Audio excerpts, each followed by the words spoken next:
Hello guys, তোমরা দেখতেই পাচ্ছ যে আগের দিন এখানে যেটা ভিডিওতে যেটা হলো যে এখানে ব্রেকআউট করার পরে এখানে যেহেতু 1000 পয়েন্ট বুক হয়েছিল, আমরা এখানে 1000-1500 পয়েন্ট ক্যাপচার করেছিলাম। দেন যখন এখানে আবার মার্কেট আসে তখন আমরা রি-এন্ট্রি করতে পারি। আমি রি-এন্ট্রির ভিডিওটা দিয়েছিলাম, কিন্তু সাম টেকনিক্যাল ইস্যু রি-এন্ট্রির ভিডিওটা তখন আপলোড হয়নি। তো আমি ওটা আরেকবার আপলোড করার চেষ্টা করব। সেই ভিডিওটাই তোমরা দেখে নেবে। এইবার এইখান থেকে যখন মার্কেট ফের আসলো, কিন্তু তখন এই লেভেলটায় সাপোর্ট করলো, কিন্তু তখন অনেক রাত হয়ে গিয়েছিল, 1টা-1.5টা অলরেডি বেজে গেছিলো। তো মার্কেটে ট্রেড নেওয়ার কিছু রুলস যেগুলো আমরা ফলো করে থাকি, এবং এখন যে কজন আমার সাথে এই ভিডিওগুলো ফলো করছে তারা জানেন, আর যারা ফলো করছে না, যারা ইউটিউব মেম্বার্স, তারা এখনো জানেন না আর তারা ফলোও করছেন না আমার চ্যানেল।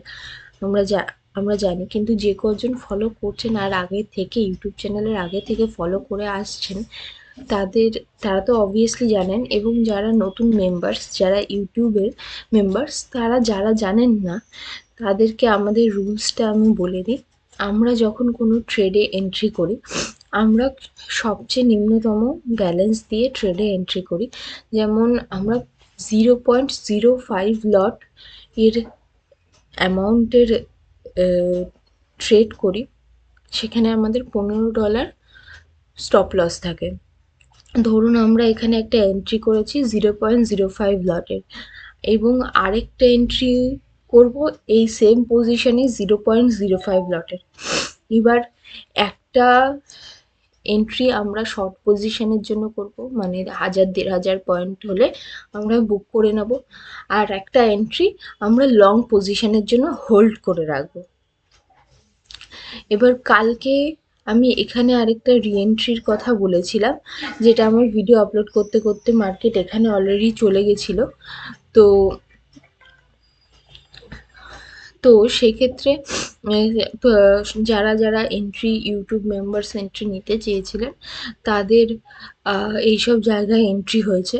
তো সেখান থেকে মার্কেট ফিরছে 1000-1500 পয়েন্ট পর্যন্ত ফল দিয়েছিল।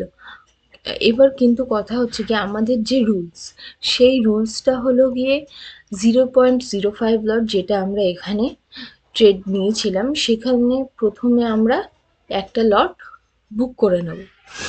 তারপরে যে 0.05 লট থাকবে, সেটা আমরা লং পজিশনের জন্য হোল্ড করব। এবার যখন আমরা দেখব যে এখানে থেকে আমাদের স্টপ লস $15 খেয়ে নিয়েছে, তখন আমরা ওটাকে আর হোল্ড করব না। মানে আমাদের স্টপ লস শুধু $15ই থাকবে, এর থেকে বেশি আমরা স্টপ লসে যাব না। আমরা পরের এন্ট্রি ডিফাইন করব, বাট আমরা এর থেকে বেশি স্টপ লসে আর যাব না। আমাদের এর আগে স্টপ লসটা বা আমাদের যে সেট আপে আমরা ট্রেড করি, সেটা এর আগে ক্লিয়ার ছিল না। আজকে আমি আমাদের সেট আপ, আমরা যেভাবে ট্রেড করি, সেটা আমি আপনাদের সাথে শেয়ার করলাম। যদি আপনাদের আমার চ্যানেলের এই ভিডিও, এই অ্যানালাইসিস, এই স্ট্র্যাটেজি ভাল লাগে, তাহলে আমার চ্যানেলটা লাইক, কমেন্ট এবং শেয়ার করে দেবেন, সাবস্ক্রাইব করে দেবেন। তো এবার আজকের একটা এন্ট্রি আমি আপনাদের সাথে শেয়ার করছি, সেটা হলো গিয়ে এই যে লেভেলটা আছে, এখান থেকে মার্কেট আবার ডাউনে যেতে পারে। এইবার দেখতে হবে যে এই লেভেল থেকে যখন মার্কেট ডাউনে যাচ্ছে, তখন এই লেভেলে আপাতত দেখা যাচ্ছে মার্কেট সাপোর্ট করছে। এই লেভেল থেকে যদি মার্কেট ডাউনে যায়, দেখতে হবে এই 98,000টাকে ব্রেক করছে কিনা। যদি ব্রেক না করে, যদি এটা এমন হয় যে এটা ট্রেন্ড অ্যাঙ্গেল অনুযায়ী বা ট্রেন্ড লাইন অনুযায়ী বিহেভ করছে, ট্রেন্ড লাইন অনুযায়ী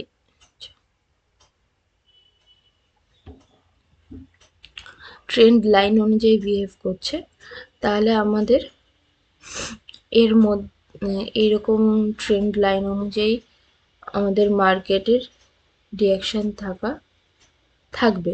এরকম রিয়াকশান থাকবে মার্কেটের, দুটো ট্রেন্ড লাইনের মধ্যে মার্কেট থাকবে। তো দেখা যাক কি হয়, আমি নেক্সট আপডেট শর্টসের মাধ্যমে দিয়ে দেবো। কি হয়, ট্রেডটা যদি অ্যাভয়েড করতে হয় তাহলেও আমি জানিয়ে দেবো, যদি অ্যাভয়েড না করতে হয় তাহলেও আমি জানিয়ে দেবো। Thank you. দেখা হচ্ছে নেক্সট ভিডিওতে।